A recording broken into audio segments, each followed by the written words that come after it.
Hi. Purpose of this video is to explore the relationship or the connection between radicals or square roots or cube roots or whatever kind of roots you're talking about and fraction exponents. If you were in class, you discovered with me the observation that the square root of 2 has the same meaning as 2 to the 1/2 power. If you really doubt that, you could take 4 to the 1/2 power in your calculator and get 2, but that would confuse you because it's like, well, yeah, half of 4 is 2, so duh. But if you take 9 to the 1/2 power, you get 3. Half of 9 is not 3, but the square root of 9 is 3. 16 to the 1/2 power is 4 because the square root of 16 is 4. So even the calculator agrees that the 1/2 power is an exponential version of a square root. In other words, a square root is really a 1/2 power in disguise. So to explore this, we study the observation of what happens if you have a scribble. What happens if you have 2 to the 8th power and you want to take the square root? You can guess that it might be 2 to the 4th power because 2 to the 4th times 2 to the 4th equals 2 to the 8th by using the product rule. Similarly, we can guess that 2 to the 6th, if I take the square root, I'm going to get 2 to the 3rd. 2 to the 2, if I take the square root, I'm going to get 2 to the 1. It follows here that, look, every time I take the square root, I end up with half the exponent that I used to have. That should be logical then. If I have 2 to the 1, that must be 2 to the 1/2 power after I take the square root. So we infer then that the square root of a number is the same as that number to the 1/2 power. Synonyms. Two different ways of saying the same thing. It should also be reasonable because if you actually look at power of a power, you're supposed to multiply your exponents. If I convert the square root into a 1/2 power, then I'm taking 2 to the 8th to the half. Power of a power says multiply the exponent, so we multiply and get 2 to the 4th. So this half definition for an exponent meaning the same as the square root is consistent with all the math we've ever seen before. So in practice, we can actually look at fraction exponents in a variety of different ways. And like I say, in practice, once you get used to this, you'll start to get comfortable with one or two ways of doing things. So I'm going to demonstrate that here with 81 to the 3/4 power. And I'm going to do that in 4 different ways. I've got 3 written out already. The first way is to point out that we can break up the 3/4 into 3 times a quarter. You can see what I'm doing is I'm reversing the power of a power rule, so I'm unmultiplying so that I get separate 1/4 as one part of my exponent and 3 as another part. 1/4 power is like the 4th root of 81. 4th root of 81 is 3, and I still have the power of 3 that has to be taken care of, so 3 cubed is 27. Somebody else might see this a different way. They might see the 3 and the 1/4 as 81 to the 3rd power and then take the 4th root of that.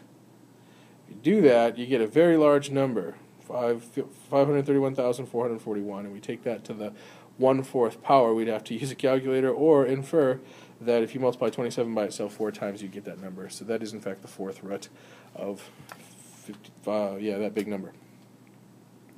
A third way to look at this would be to write the number 81 as 3 to the 4th. 81 is, after all, 3 to the 4th power.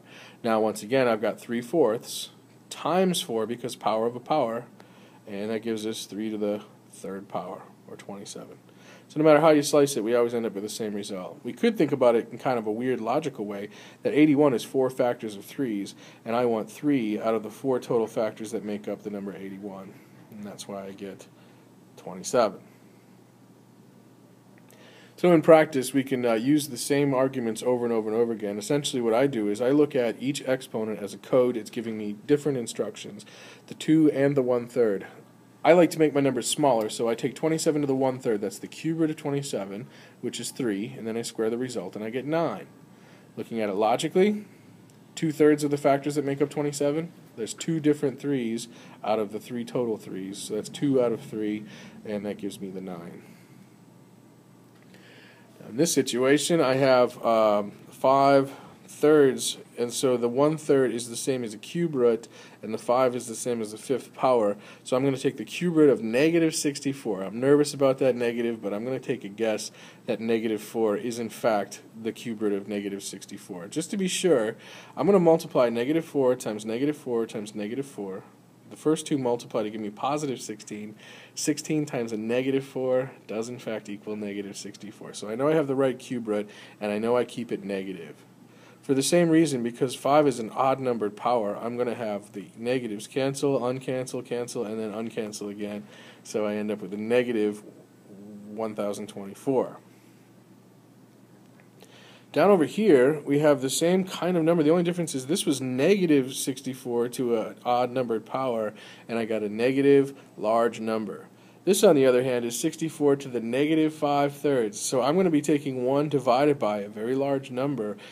So this is going to end up being small, positive but small, where this is large but negative. So having a negative base is significantly different than having a negative exponent. Negative base just means be the opposite of a positive number. Negative exponent means divide instead of multiply, but still keep positive. Anyway, I see now 3 instructions: fifth power, cube root, reciprocal. I'm going to separate them. I'm going to make the number smaller, so I'm going to take the cube root of 64.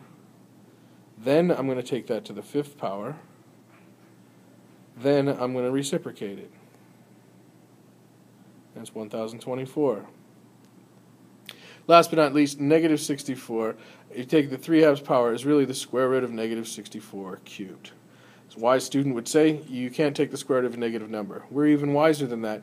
We know that you can take the square root of a negative number. It's just not going to be a real number. It's going to be an imaginary or complex number.